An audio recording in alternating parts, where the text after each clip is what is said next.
Welcome everybody to episode 4 of the Atkins Labcast. Look at the camera. You're going to fucking look at me this time. No, I'm going to look at the camera. This bloody it's the laptop camera. bullshit. It's the camera. Hi everybody. Hi, everybody. What have we done today? What have we done? Oh, I went bloody shopping. No. We got our flu shots. Supermarket shopping. Oh, yeah. Yep, we got our flu shots. Flu shots. Can't see mine, but it's there. So we went to a GP's with our children. And how gross was that? Ooh. I got to, don't do it.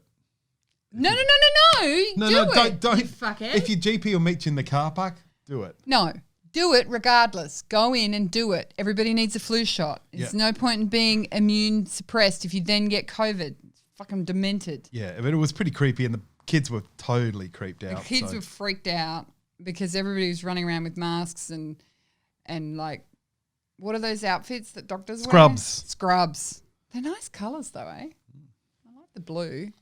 Anyway, so yeah, that was kind of.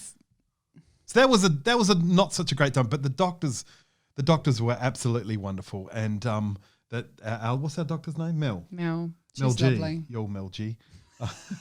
You idiot. But like they are super brave, and I am in the photographic industry, and our life is very nice. And she's seeing all these people, and they're like moving like ghosts, like.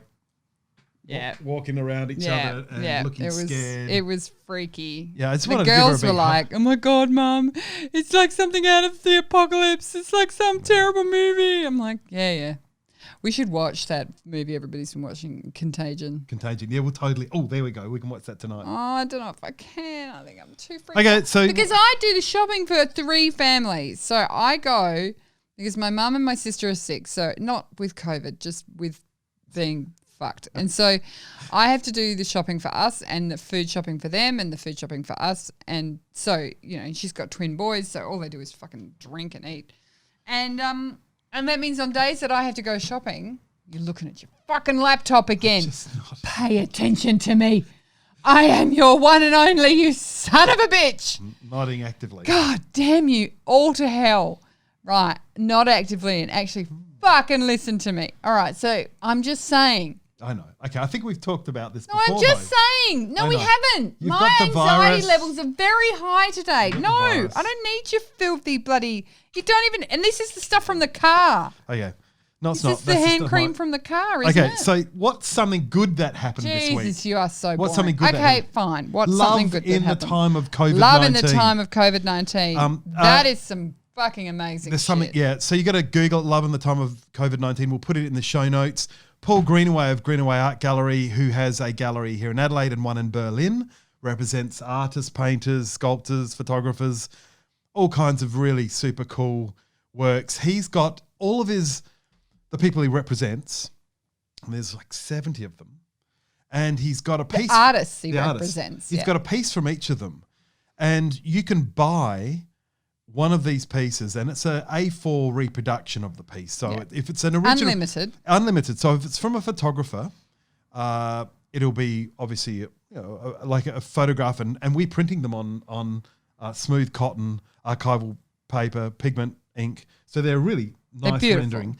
And if it's a sculpture, it's a beautiful photograph of that sculpture. If it's a painting, it's a copy of it, but a beautiful rendition. But what I love and is the A4 in size. Yeah. And they're artists such as AES and F, like world-renowned. And so what do you pay for this? For the very low price of? $25. $25 includes postage and handling. Which is basically... It's giving it away. That's basically the price of the postage and handling. And look, it's not... The money doesn't go to the artist. The money doesn't go to Greenaway. The money is just totally in production. And the idea of the project is to put art in everyone's hands. But it's beautiful, like the way that they've got that little bit of writing on there as well about where they were in 2020, like what it actually is. And it's just, there's something very moving about it. I find all of the pieces just feel incredibly important, and we are getting one of everything. Yeah, totally. Somehow. And they're just really, it's kind of amazing. So we're all kind of doing it for nothing. And the artists have given their intellectual property and their piece. And I think the idea is... Some artists have given more than one, I think. Oh, yeah. I think Paul's plan is that so that people don't forget how art is saving everybody. Yes, that rant that I gave last week. The beautiful that you happily just read through your fucking book while I yelled at you. No. And you just ignored me. Don't have a go. I heard it. It was a beautiful rant. It's fine. I actively listened through it. I just got to think about the project and the plan and the podcast. Yeah. Have trouble with two things. I know. So back to the thing. And so I think he wants people to collect now and to get into collecting. And my God, $25. Fantastic opportunity. So link in the show notes, right? Well, you're the show note writer. Yeah, I'll put them in the show notes. Have you written it down on your little piece of paper? Yes, I got it down. Okay, so props out to Paul Greenaway of Greenaway Art Gallery. Brilliant move. And Deb Powie, who's one of Australia's... Magical Deb Powie. One of Australia's You're going to interview her. You have to interview her. Yeah. She would be incredible. And Mark. Yeah. So Deb's a visual artist, photography based, who's worked probably the last 15, 20 years. Yeah, it's stunning work.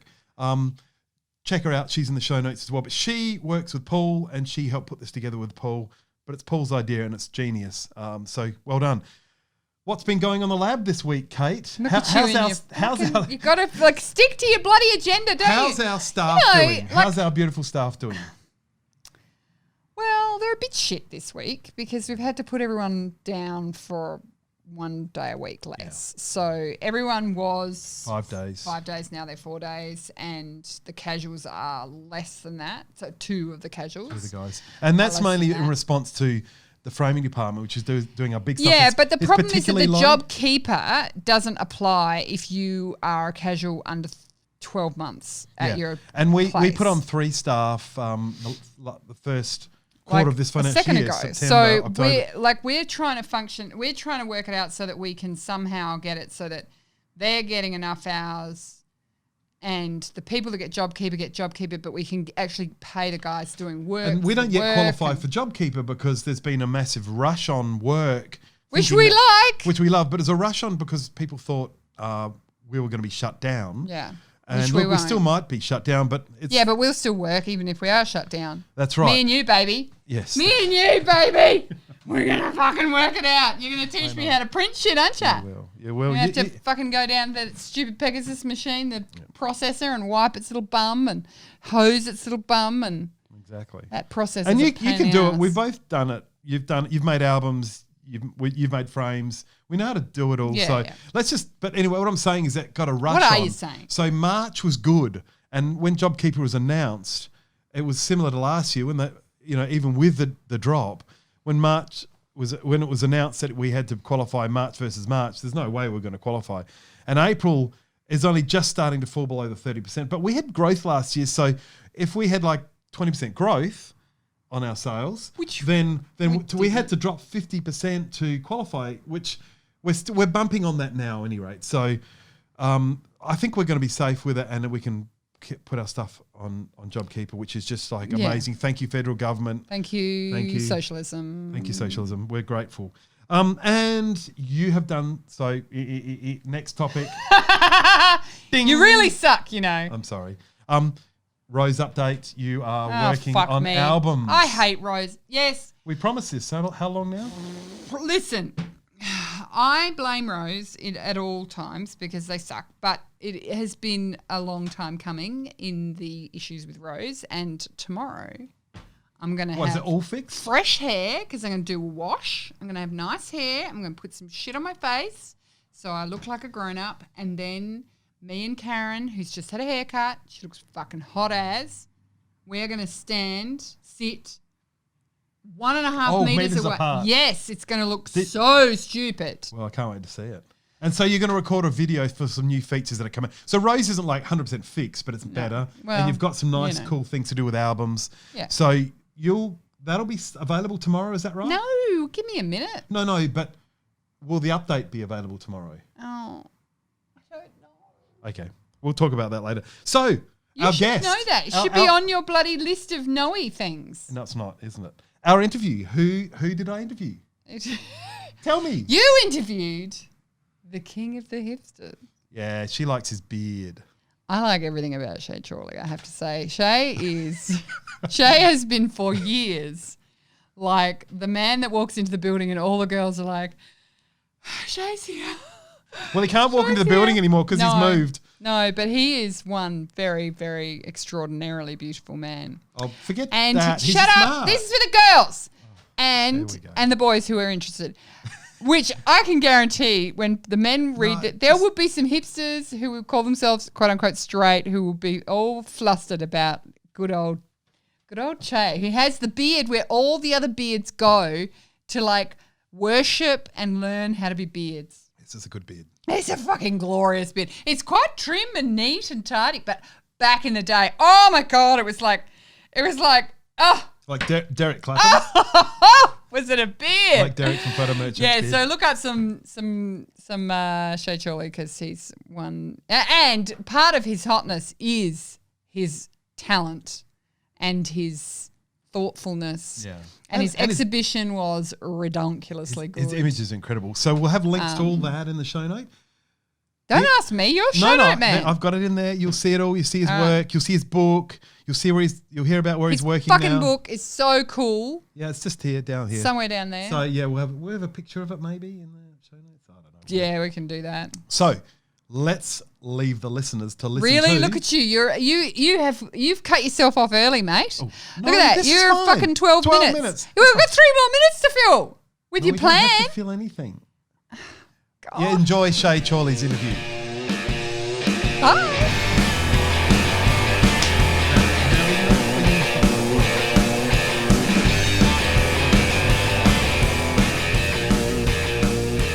Anyway, Che, hello. How are you, mate? Good. It's fan noise because you've moved to Darwin, right? Correct. We've got, I counted the other day, actually, we've got 6 fans in a 2-bedroom home. So, yeah, and 3 air conditioners. So, are the air conditioners working? They're working, but they're not on right now. That's, I think, an indication that the weather is slightly becoming a bit more tolerable. So now we just have fans on as opposed to fans and air conditioner. So you moved up in December, didn't you? The start of January, I moved up. January 5th, I started my new career. Yeah. So tell us, what's your new career? Long story short, I work for a little family-owned media company named News Corp. I'm not sure if you've heard of it. Tiny little thing, run by. We won't hold it against you.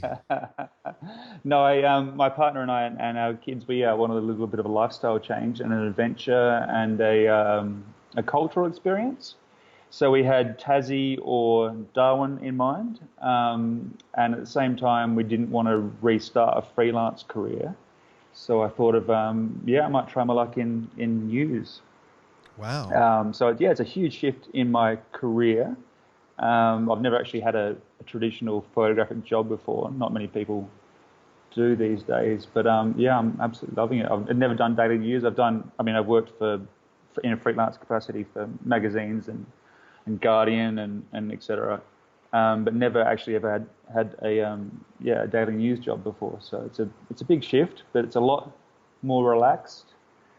They keep putting a check in my account every fortnight, and I'll keep turning up and enjoying the job. I get to meet some fantastic people, and no job is the same. So it's in some ways it's very, very similar to freelance, commercial, editorial lifestyle, but in other ways it's completely different. So.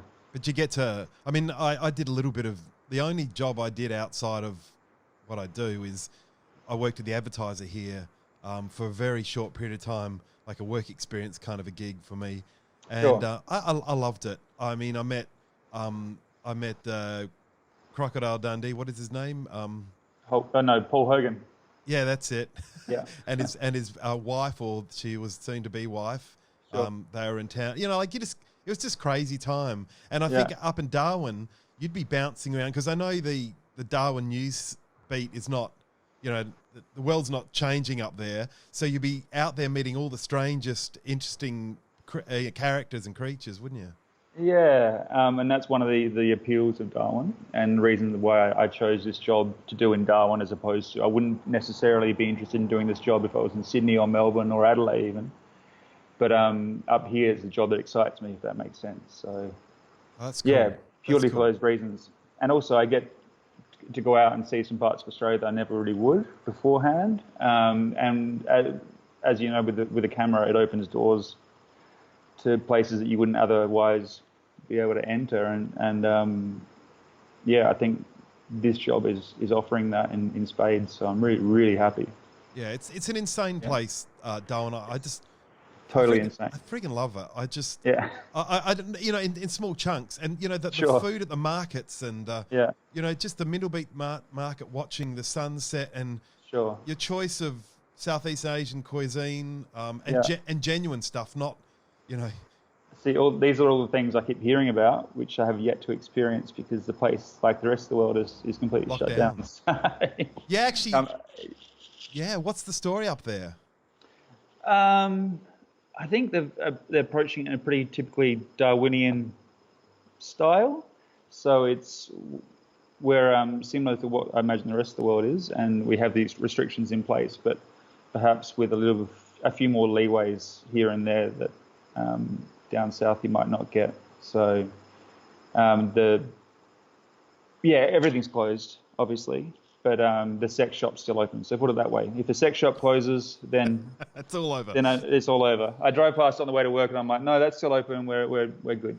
We're good. Can you buy a fresh set of thongs up there? That's the big deal. I'm sure you can. Can you replenish your pluggers should they blow out? Yeah, absolutely. Because that's the uniform, isn't it? Shorts and thongs and. Spot on. Yeah, I haven't been told off as yet wearing shorts and sandals to work, so I assume it's okay. So I'm sure you'll be fine. I can't imagine anyone kicking you out. It's so like you're working for Rupert, right? Mm-hmm. You are a really political person. Your work has been fabulous on the Bite. Your imagery's been used. You've gifted it to the cause. You've rallied around the causes and that kind of stuff. Is that? You should be super proud of all that awesome work. And like working for a newspaper in any kind of a town, you're not there doing what Rupert tells you to do. It's a totally different lean on it. I mean, there's a big city thinking that his tentacles are reaching down into your world and making you take pictures differently. Yeah. I literally can't comment on any of that. The people I work with are fantastic. Yeah. I think they've got complete editorial independence. Territorians and the paper that I particularly work for are fiercely independent, as they say. Rupert hasn't given me a call yet to say that I need to lighten up my imagery. I always love the fact he's from Adelaide, and I always you look at Adelaide and you go, yeah, it's an interesting place, and you go to News Limited, and you see the building there, and I've been to several events. Actually, you and I have been to several events at the top of it for Sala. Indeed, yeah. And you feel like the roof could peel away, and the rocket ship that takes him out of the planet after it's completely destroyed. It's a really bizarre thing that little old Adelaide has such a fantastic connection to international media and what's happened. Yeah, indeed. But you've had a bit of a victory in the Bite with the latest drilling campaign. I think that's amazing. Getting to stand down like that. Honestly, it was a tearful morning when I found out. I had a really good feeling. I've been involved in quite a few campaigns over time in my life, but this one I really felt that we had a pretty unique momentum, and the cause brought together so many disparate parties with different political persuasions. And I hadn't seen that necessarily before. Like you had the fishos getting together with the environmentalists and whatnot. And then, there was a few funny bedfellows, but I felt that was something that was going to happen. And even when it did happen, I was pretty surprised. But it doesn't mean the fight's over as yet. But the government hasn't changed that law to ban it happening. So let's just hope that. Well, I'm sure everyone will rally again if the next time this sort of. Yeah, absolutely. But, there's a bit of I overheard a customer yesterday saying to me, we've done so much fighting for environmental causes recently, and young Greta has had a moment, and she's stirred the world up and everything. And this person just said, and this is what we've got now. Yeah. We've got this virus which has put a hold on humankind completely, and given nature, if not a 5-minute breather to to get on top of things. Yeah, it's an extraordinary time that we're in right now. But yeah, I think the environmentalism movement had a real, the momentum had swung, and I think the summer in Australia had opened up a lot of people's eyes that normally might be willfully ignorant or accidentally, ignorant of what is going on around the world, and then suddenly that's all taken a back seat to something else, which is, it's changed life and changed the world. So you immeasurably. You guys okay up there? Like you're a long way from home. Yeah. My 5-year-old daughter Juno has been. We took her out of school probably three weeks before school holidays. We decided that we were in a position where we could do that, and we wouldn't be a burden on the school system or the health system. And she has been extraordinary and pretty tough. And then on Friday night, she went, no, I'm done. I want to play with friends. I want to be with, grandma and grandpa. And it was really, it was pretty special to see how much that, 5-year-olds can take on and understand about the world without you actually realizing. So, it all came to a head then. And she's like, and you and mum don't have any friends? And was like, don't worry about us, mate. We're okay. But, we're doing good. We're doing good. It's a major part of my work right now. Actually, probably 90% of my jobs are coronavirus related.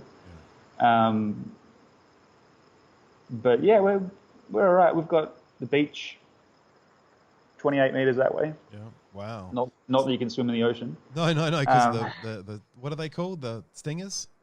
Stingers is 1, crocodiles 2, and sharks the 3rd. Yeah. So. Yeah, stingers the big one, but the crocs are impressive, aren't they? Yeah, exactly. So but yeah, we've got outside to ride the bikes and whatnot. So we're good. I'm so pleased for you. There's some people that are sort of bunkering well, and I'm feeling, I don't know, strangely buoyant. I think I'm just enjoying the time, and I think a lot of people I know are, but you just there's still that feel that. Sort of Damocles hovering over your head, thinking there's something big around the corner, something big we're not dealing with. But I'm an optimist. I think we'll all come through this, and with any luck, that breather the environment gets, it'll be something really special. Yeah, absolutely. But technically, I think we're in the safest place in Australia here in Darwin, just by chance. So yeah, you would be. Yeah, but. All day, every day. It's every job I do is related to it. So Che, why photography? Like, where did that come from? Adventure, I think. Hanging out with mates and getting out there and exploring, and then wanting to take a little bit of that home with you. It's as simple as that. And particularly surfing. Not that I realized at the time, but the play of light and movement of the ocean and all those sort of things which make being in the water so special is encompassed in surfing. And at some stage, I think every surfer wants to capture that. Whether it's the freedom you experience with mates, having a laugh in the water, or just some solo time and the things you get to experience. So for me, I just went, I want to capture this. And photography was the way that I chose to do it. So that was probably in my mid-20s when I picked up a camera. So I was a late starter. I was studying marine biology. Wow. And due to my love of the ocean, that's why I was studying marine biology. But I realized over the course of my degree that my love was not scientific so much; it was more artistic. So I swapped the camera for the microscope, as I always say. And I haven't looked back. And then, so that was 11 years ago now, odd. 11 years, wow. Yeah, so I went and studied photography after marine biology through the CCP, the Centre for Creative Photography in Adelaide. I assisted commercially at the same time with as many photographers as I get my hands on. So I did the art school and I did the commercial reality of photography, so I had a really well-rounded education. Yep. But when I hit 30, so I'd been 5 years of mucking around with cameras, I said, okay, I'm good to go. I went out on my own as a freelancer. So that was 7 years ago now. Yeah. And, the big, like we caught up when you were working at the mill and I think I kind of got to know you a bit more as you as you sort of chase down your big project. Lance, see you and me. I got the book. Thank you, mate. Freaking love the book. I really do, and it sits not far from hand. Is just not so much as a book. It's a really cool book, but as a thing. You know, that's precisely what we wanted. It's a thing. It's a piece. It's a thing. It's an art piece that you did 6 months of effort to do. You know, like the idea of riding the coast, South Australian coast, and photographing what you found. Like, obviously, you said you got into photography because adventure, and surfing, but you know, what a way to do it, and what a thing to give up so much of your time for. But also, I don't think it'd be much of a trade. You got something incredible that is just keeps giving to everyone around it. But more, you know, interestingly enough, it keeps giving to you in your career. It really does. It's not a business thing. I don't want this to be a business thing, but it's, you know, you just made such a thing that is still echoing around the traps, isn't it? No, I'm very, very, very fortunate that it did resonate with people. But I just see it as a really, really unique opportunity that I got 6 months to focus solely on personal work. And I think as an artist, that's the biggest gift you can ever be given, is 6 months or any amount of time really, where you're solely immersed in a project. So that was a pretty unique experience. And I'm freshly married with a baby. You got that gift from your wonderful Myth. She said, you know, just do it, man. Like, more than that, she was behind the scenes making it happen whilst I was out there on the road and keeping the family afloat and keeping me afloat as well. So it's as you know, many other people involved, of course. In the back pages, there's 100 and something odd names of people who supported me, but like, I don't think there's many artists out there that have got to where they are or without, you know, people supporting them. So 100%, and just the bravery to do something interesting and big like that. I mean, you do see it here. You see people doing bits and pieces, but physically, like, I don't know. Are you still a mad cyclist? Is that something? I am, not mad. Now I've got my son or my daughter on my crossbar with me, so it's a little bit different. But no, there's nothing like cycling or adventure. I think, you know, this is not the end of my adventurous artistic projects. There'll be more, but right now I'm just focusing on a different aspect of my career, I think. So I'm finding I'm coming out the other end, and no, I've not had and made the things in my life that you have in that way, but I'm finding my children at 16 and 15, I'm getting that time now. But before that, with all the plans and ideas that I had, they couldn't keep going.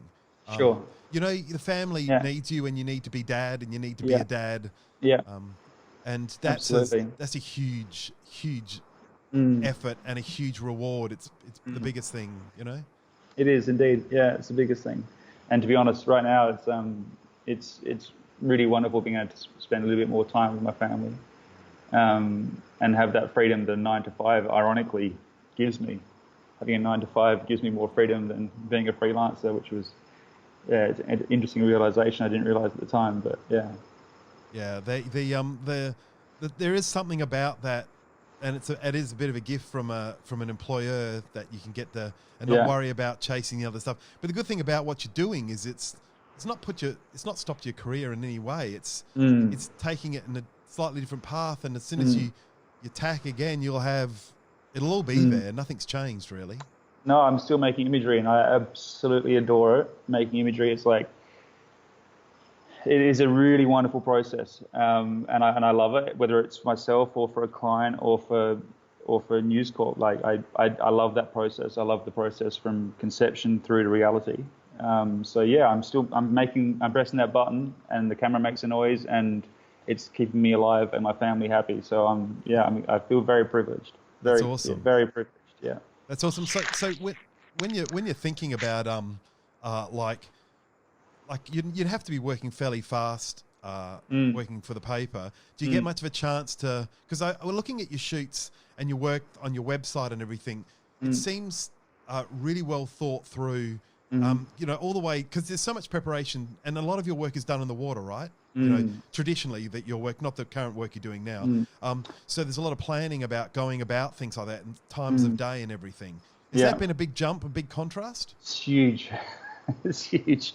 I just have to realize that I'm shooting a completely different style. It's as simple as that. So yeah, like, my personal work, I choose my times, I choose my subject matter, and I choose my locations. When I'm working for a paper, it's those things are taken away from me completely. I have effectively no say in the time, location, or the subject. So yeah, I think I've had to change, mentally take a pretty hard turn. But at the same time, like I said, I enjoy it. I get to meet great people. The imagery I'm creating isn't, I have to be careful saying this, but it's not my best work, if you know what I mean. It's you've got 11 and a half minutes to tell a story, as opposed to I might take 2 hours to create one image normally. So, but having said that, it's a very different outcome for a different outlet. So yeah, you just got to be pragmatic. Yeah. 100%. I mean, the stuff that you create is your personal. It's so timeless, and you go to the trouble of executing it in a way and presenting it in a way that if it's going to be there in a couple hundred years, people are going to still think about this sort of work and past your life. The new stuff is about now. It's about telling stories now, but a lot of it's also a real learning curve. News work. I would suggest that after being 3 months into, a couple of months into it, whatever, your best work in news was probably still to come. And hopefully. And imagine how it's going to inform your ability to work. In your own personal stuff. It's going to be amazing. Yeah, absolutely. Well, from a purely technical perspective, I'm using obviously a lot more off-camera flash than I normally would. I don't use flash in my personal work at all, really, ever. So from a purely technical perspective, I'm shooting a lot wider than I normally would. I'm using lights when I normally wouldn't.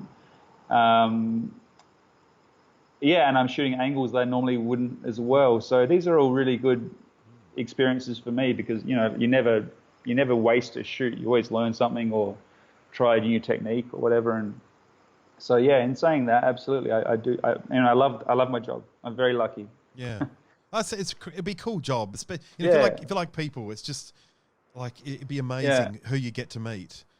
It is. Yeah, it's very cool. Some of it's really, really hard, obviously. But I mean, to be honest, I've been thrown into a baptism of fire with this pandemic, which has been, it's I don't want to sound callous at all, but to be in newspapers right now, to make imagery for consumption of in the media is a good time.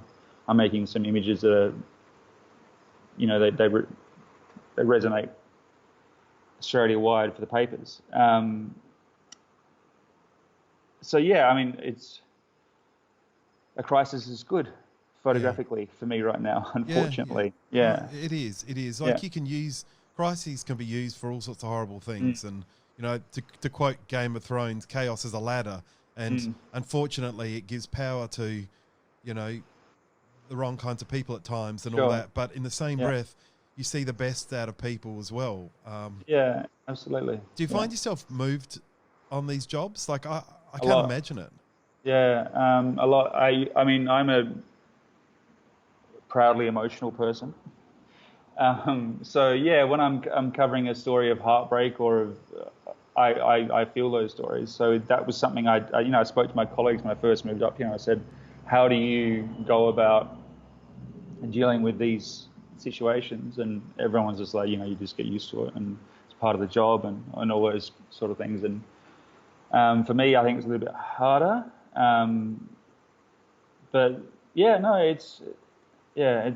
It's tough.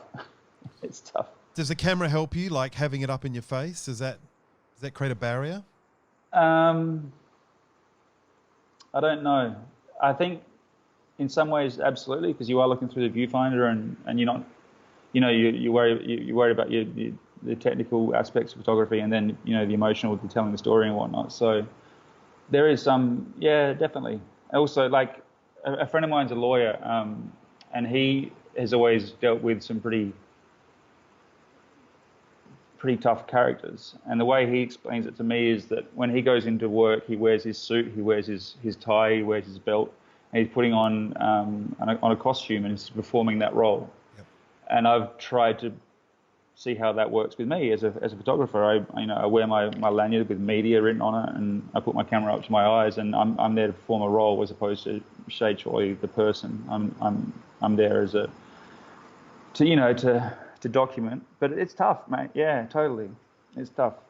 Yeah, I mean, I'm emotional as well, and I find myself, especially this time, the stupid ads on television and small acts of kindness are the things that do the most damage to my emotional health. It's not unhealthy, but just they sort of disrupt your day, and you find yourself having a quiet cry, and you go, "What's this all about?" Totally, yeah. So it's been a baptism of fire, and but yeah, I'm thoroughly enjoying it. It's really weird because I feel like I should be taking a little point and shoot compact with me or something, so I can do my personal work whilst I'm at work. Yep. And then I sat down the other day to I put together a series of behind the scenes for my Instagram for just to let people know what my day job is or whatever, because people just think I float around the ocean, but we do, down. Yeah. I mean, yes, I am at the beach pretty much every day of my life, but it's not all beach and Skittles. But I sat down. I went through my last probably 2 months' work of coronavirus, and I said, you know what? I don't need to be shooting personal work because what I have captured, I'm proud of, and I have brought my own voice into it, even though I'm still shooting for an outlet which traditionally my voice wouldn't necessarily mesh with photographically. Yeah.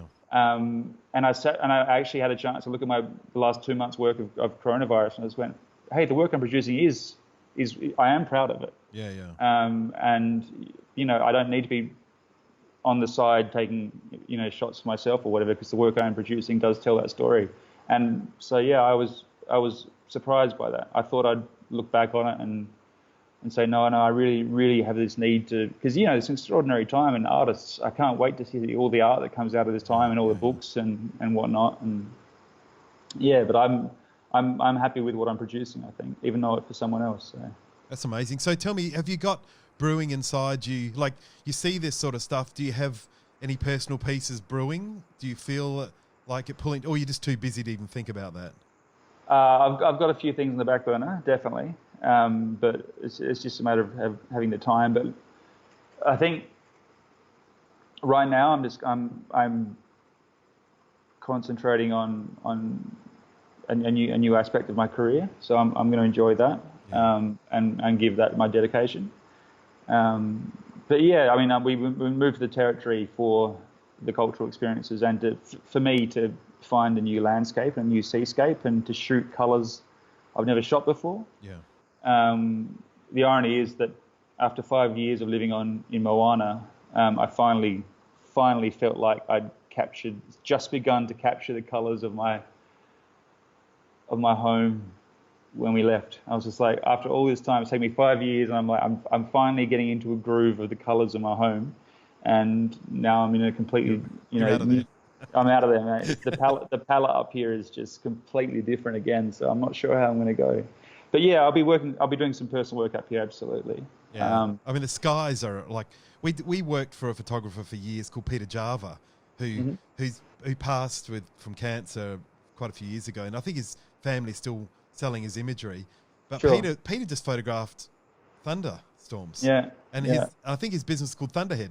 And it was just about the build up and and so you've got, I mean, your I say your traditional stuff, your personal stuff features incredible skies and incredible emotion. We've got a large piece on one of the walls here in the building that it's more of a landscape of ocean, mountains, of waves, and and you don't I don't think you quite have that, because you've got to get in a special suit to get out in the ocean out there, and then that suit doesn't protect you from the crocodiles. You smile a bit too much for the crocodiles, I think, and they are They are big and nasty. Yeah, it's in my contract. I have to touch a crocodile once a week, otherwise I go home. Simple as that. So, really? No. But I've done my fair share of croc stories. It's been good. No, but I will be in the water here. I'm finding some fresh water. That's the difference. So I wanted to challenge myself. I've never shot with greens in any of my work, and obviously up here is a lot of green. Yeah. And to be honest, the sunsets they are unreal, and they are too unreal and too pretty. So I'm going to really challenge myself to keep making the mood that I seek, even though the sky is fairy floss. You know what I mean? So, yeah, totally. Yeah. And that's the challenge, isn't it? To make something out of it that's not just, tourist pictures and stuff to really change. Yeah, absolutely. And it's that your view of the ocean, because I spent a fair bit of time at Aldinga as a kid.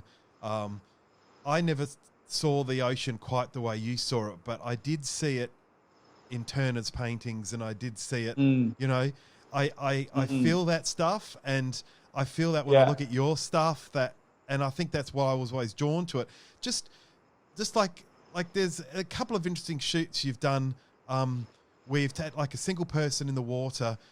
Can you talk me through how you go about, like, where the sun's going, what's it going to be, know your gear. What's the process? You've got housings for your gear, or is it waterproof camera? Yeah. No. It's a traditional body, traditional lens. I generally shoot primes. I'm that guy. Prime guy. I'm a prime guy. Just for water work, to be honest. I have access to every single camera and body and lens imaginable through work. But I just keep going back to my 85-1.4. I absolutely adore that lens. Yeah.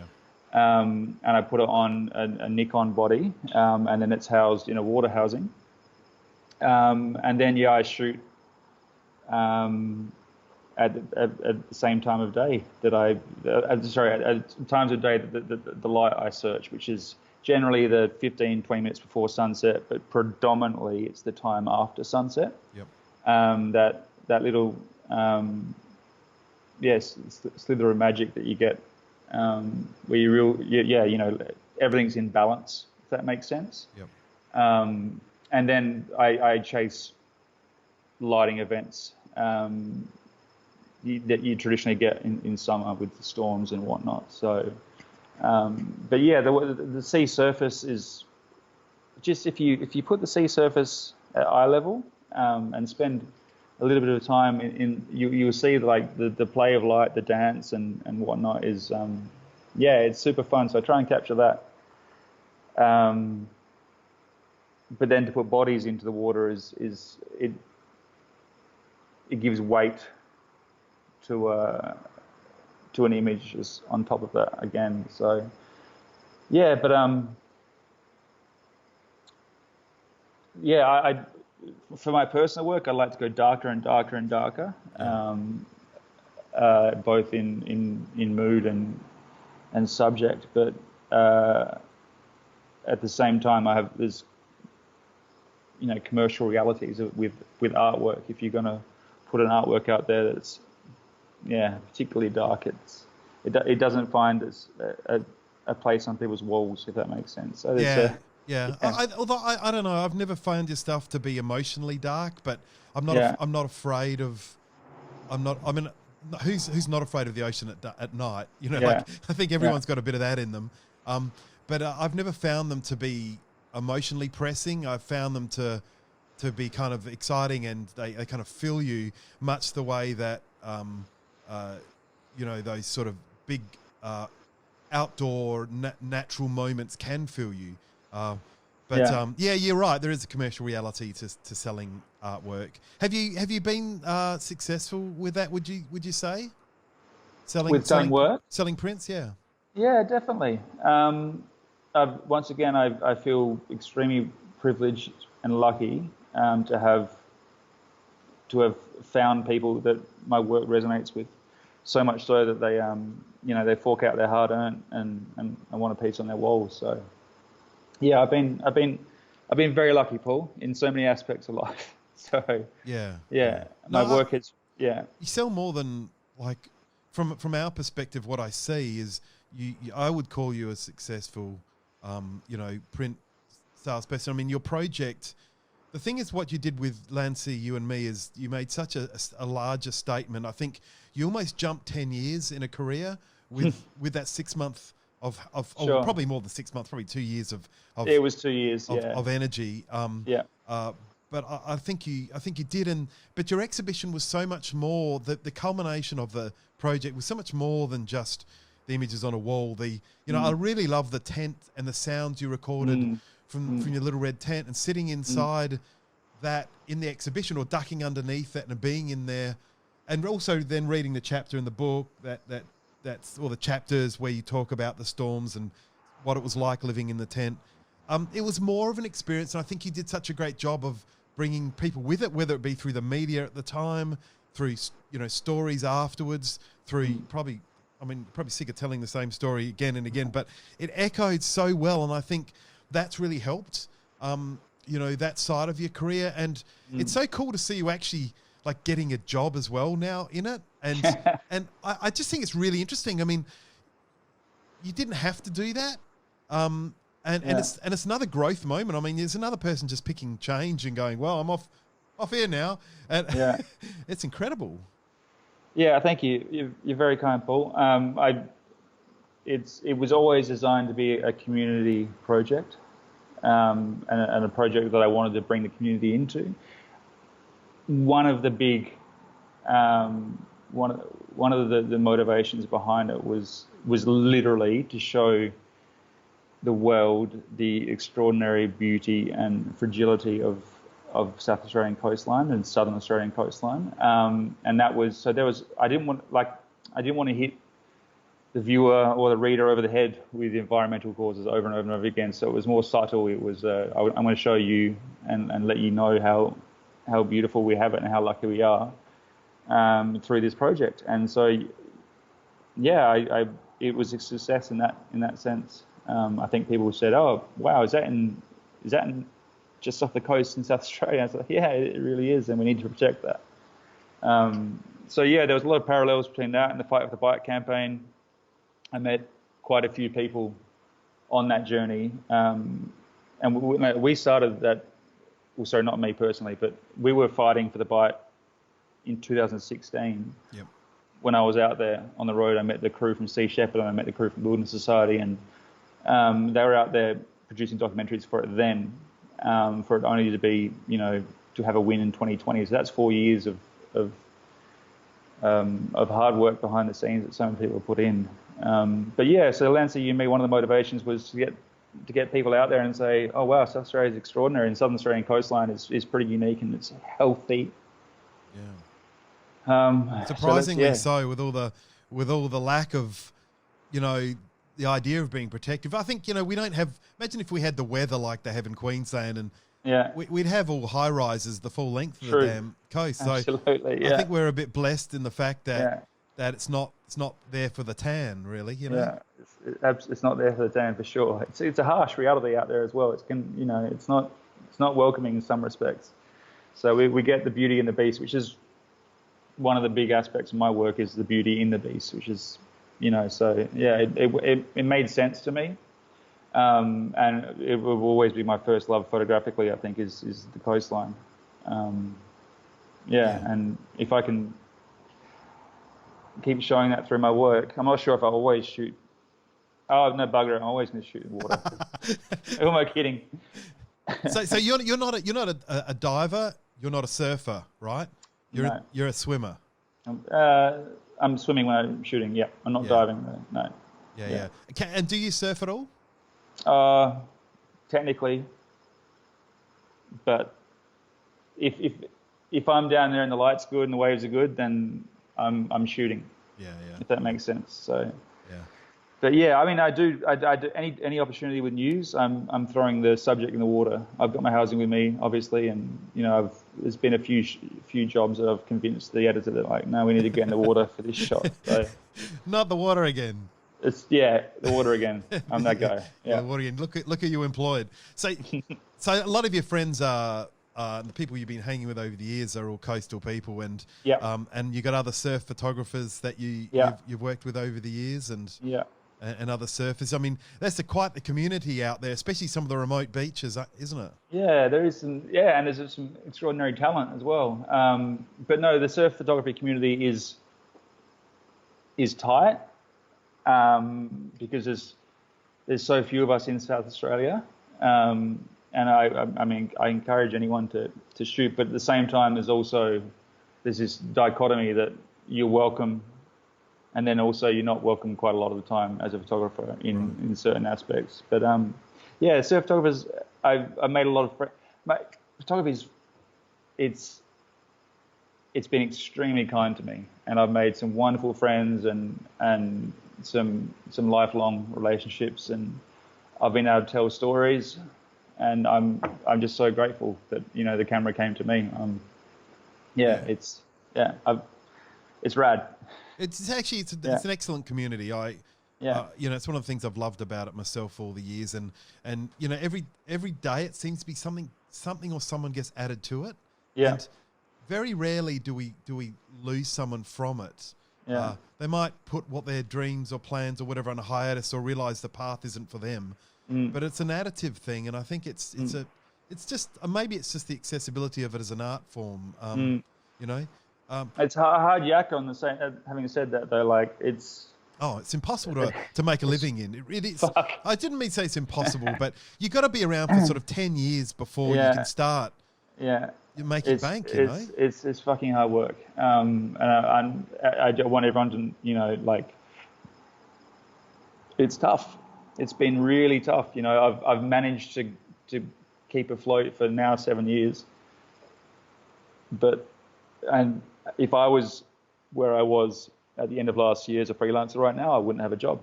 I wouldn't have work.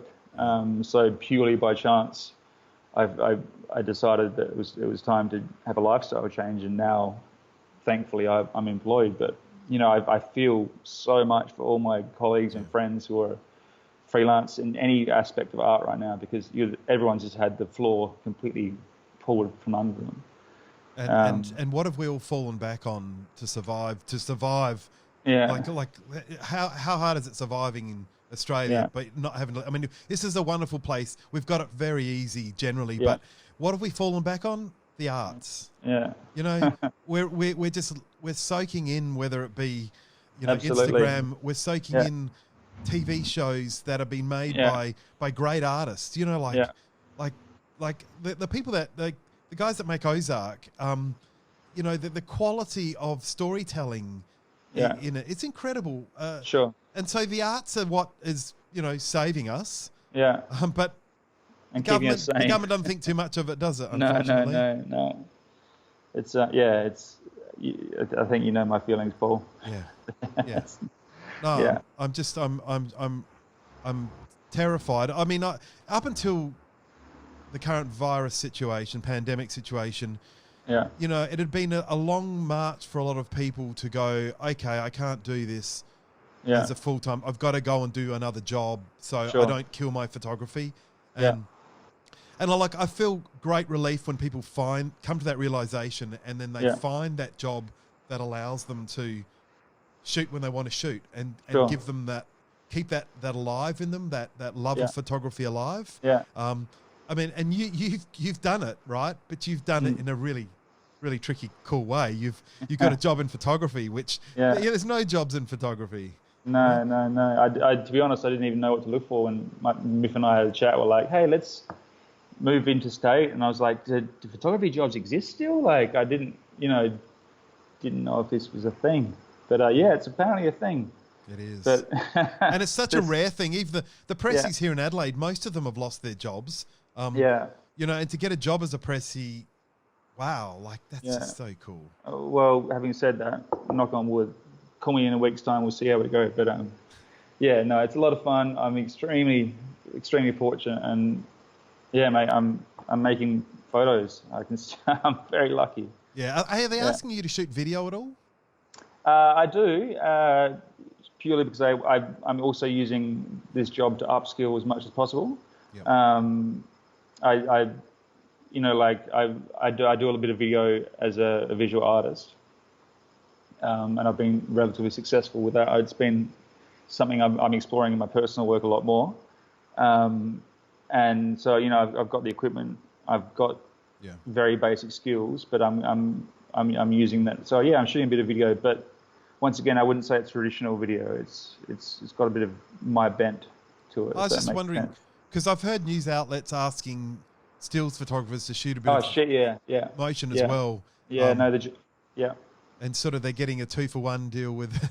Yeah, well, the journos are getting 4-for-1 deal. They're getting them to knock up online stories for print, shoot photos if I'm not around, shoot video, and live stream as well. So they're I don't think, they're some very, very talented people that I work with. There's been a huge shift in the last few years for these guys. Not if they haven't lost their job, then they're doing, as you said, 4 people's jobs. Yeah, absolutely. Which maybe in some ways that had to happen for the industry to work, because citizen journalism is so huge. People telling stories with their Insta stories and people watching the news through Reddit or whatever it might be. Yeah. So the change is I think long term is going to be a good thing, but it's it's been devastating for such a talented group. It has been extremely devastating. Yeah. And I can't talk about that too much because I don't necessarily have any first-hand experience. I can only talk about my experience when I was 3 months. Yeah. But I work with some very talented people who are multi-skilled and they're having to pivot even now. But also I want to tell stories, continue to tell stories, and right now that's photographically, and also with words and with moving image, and the more I can experience, the more I can get any experience in, the happier I am, and I think the stronger as an artist for that as well. So it's a very cool job. I'm really happy, I'm very surprised. Yeah, I'm so pleased for you. Thanks, mate. You got a fabulous outlook on life, and I think everyone needs to take a little bit of a breather like you've done, and take those risks you've taken too. They're huge. And it's great that you credit luck because it's there, but there's also a lot of damn hard work and willing to take a risk. Your parents and your family are so supportive, and all your friends and that. It's a good reflection on who you are. It's a great little machine you got going there. So look, I'm going to let you be. Thanks, mate. And hey, thanks. I'd love to see what you're shooting. So will you put that out on your Insta, or what are you allowed to do with your work? Effectively, I'm allowed to share my work for my own personal usage, obviously. But I use stories a lot. Some of it, the portfolio stuff, will go to my website. But apart from that, you'd probably see my images without even realizing it. So it's all across the network. Wonderful. And what's the paper you're working for? The NT News, the one, the one that everyone knows for their front pages. Awesome front pages. Like that's the one. Yeah. Like what a great leeway those guys have up there. Spectacular stuff. I mean, Media Watch always had a great time with the cover. Yeah. So good on you. It's a lot of fun. And the people I work with are professional.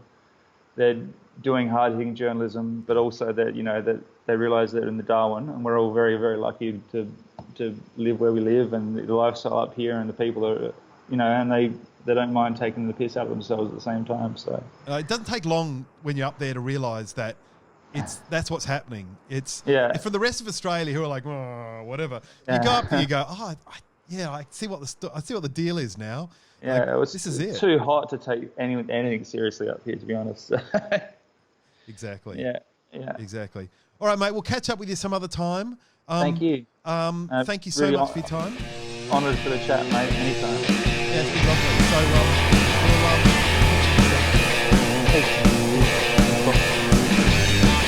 3, 2, 1.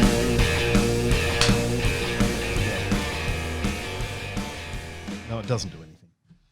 Given that we use the magic software and it just goes... So what did you think of Shay's interview? It was a good interview.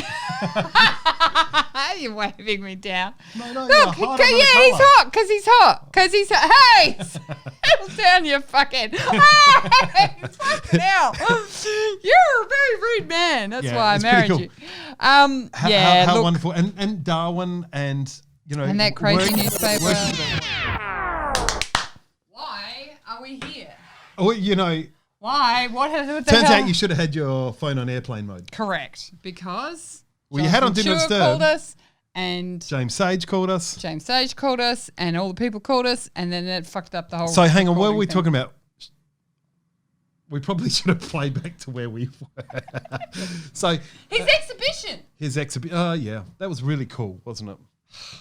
I reckon the coolest bit about the exhibition was the tent. Oh, I see. Yeah, totally. And the thing, where you climb underneath into his red tent. And he plays sound that he recorded on a stormy night while he was lit. Because he's in the tent for 6 months.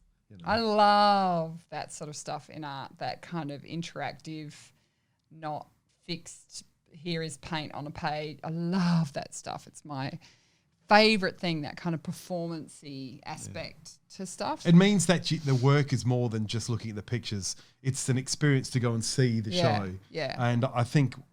when designing and thinking about exhibitions, the opportunity is here now to consume the space in a totally different way, to immerse the viewer. And it means that you've got to go and see the show. You can't just, nice work. You've got to turn up and... Well, when are we going to do that again?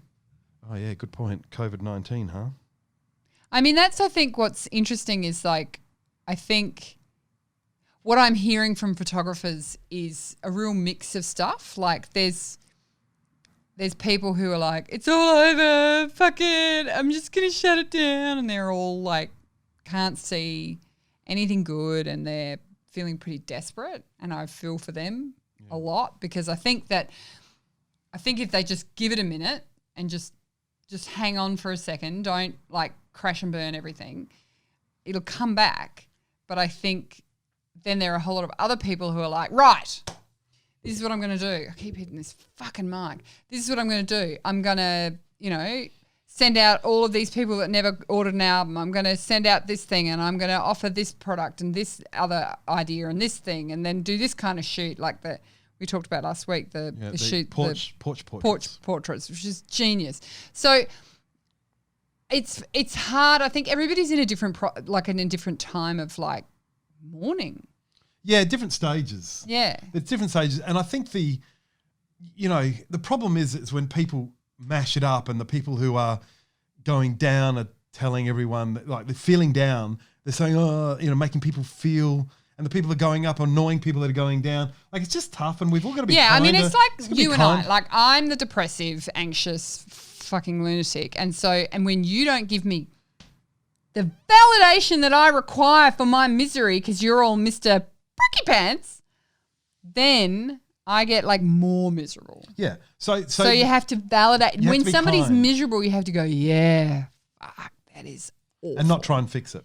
Don't try and fix it. Yeah. Rule number 347 is I learned being that a husband. Last year. You do not really. Fuck 20 me. years of marriage, 25 years I've been with you, and you bloody only worked that out. That's right. So you don't try and fix it. You just try and listen and go, that is awful. Yeah.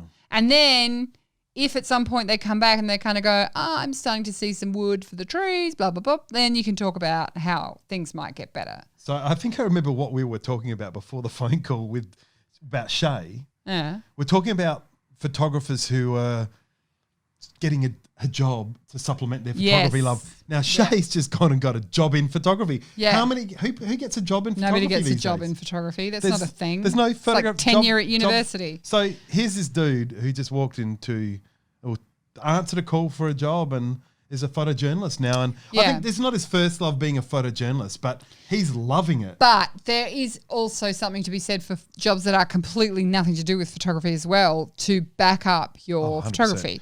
And they give you the headspace to not worry about making a living. And that's what he said, that the stress levels now are so much less than they used to be because he's got that paycheck. Yeah, exactly. And so then the ability to create something that's like, I've known photographers who are teachers and doctors and whatever, and they do this thing on the side and they do it exactly how they want to do it so that they're not having to compromise for this kind of ego-driven dream of being like big swinging dick photographer with BMW and it's all paid for by photography. I mean, yeah, sure, that's fucking lovely. It doesn't exist anymore. It doesn't.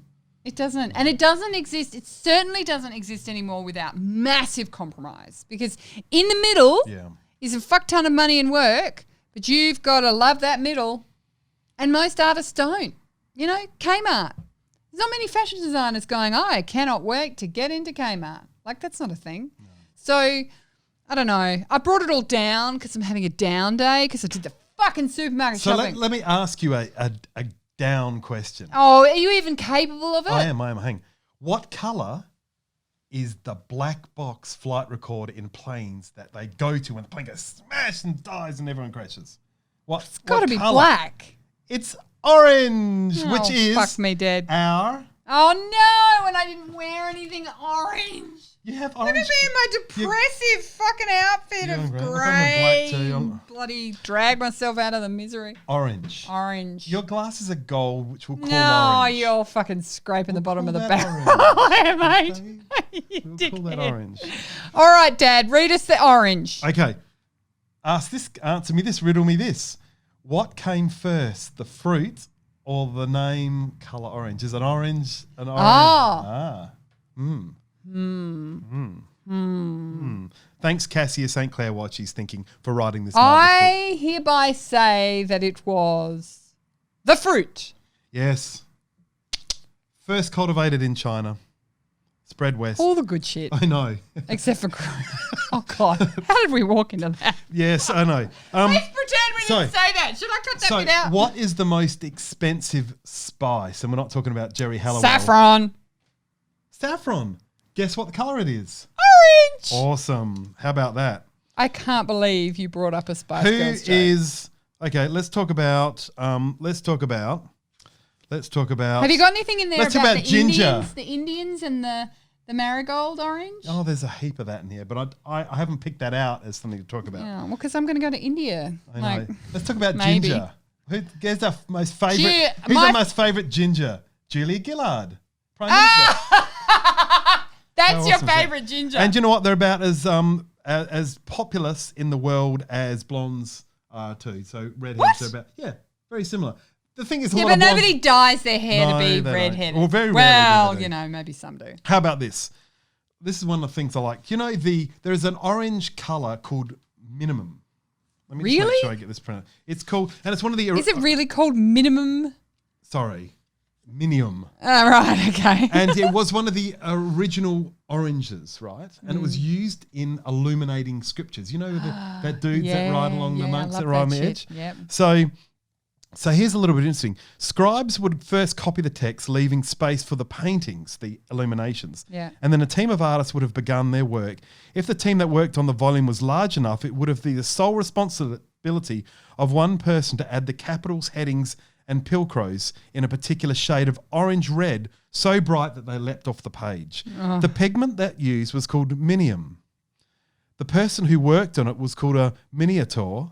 And their work, an eye-catching symbol or heading a manuscript was called a miniatura.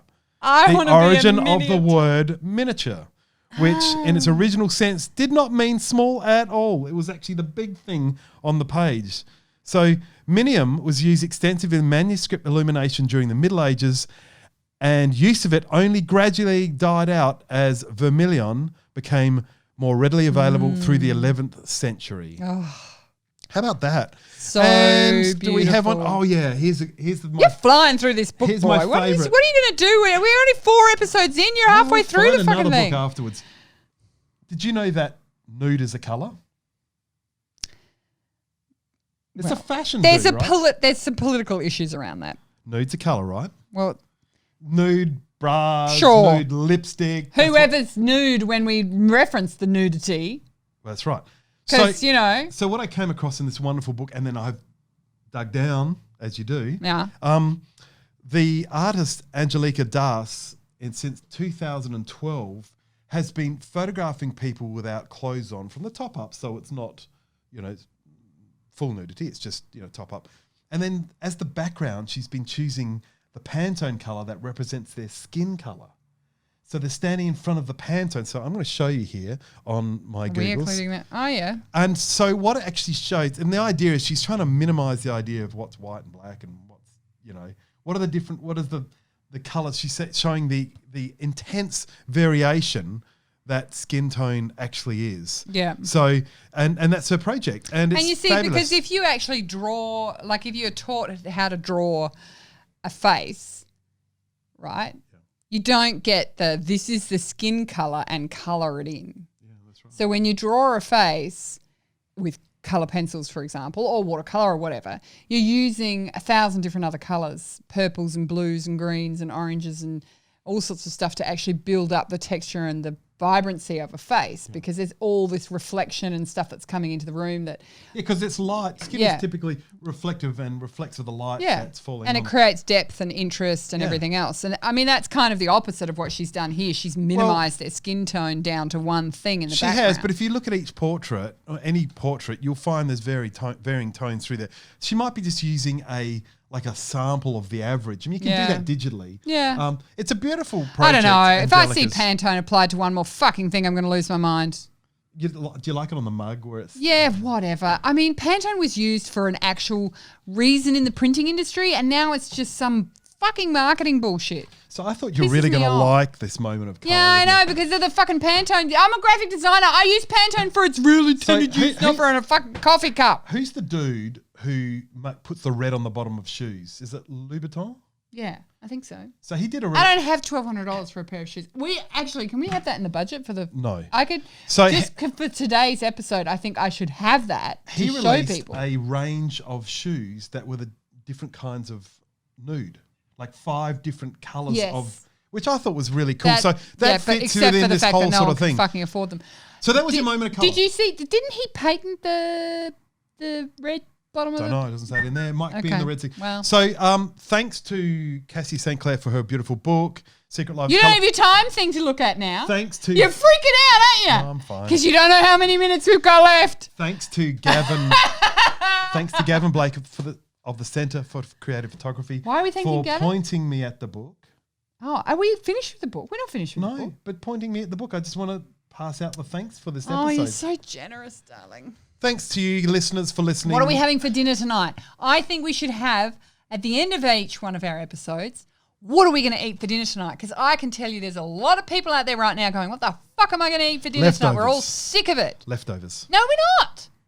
I'm the cook, dickhead. You're not cooking. People don't need to listen to this. No, I think they want to hear it. I think they want to hear what we're having. We are having green chicken curry. Oh, that sounds awesome. And I bought proper... the Asian basil stuff and the lemongrass and Can we watch Contagion?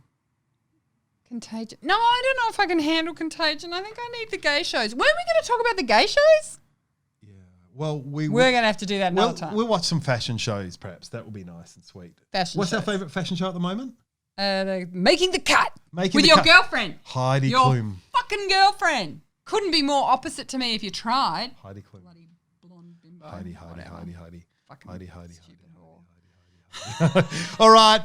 Bye, everybody. Bye. See you. Yeah, stop.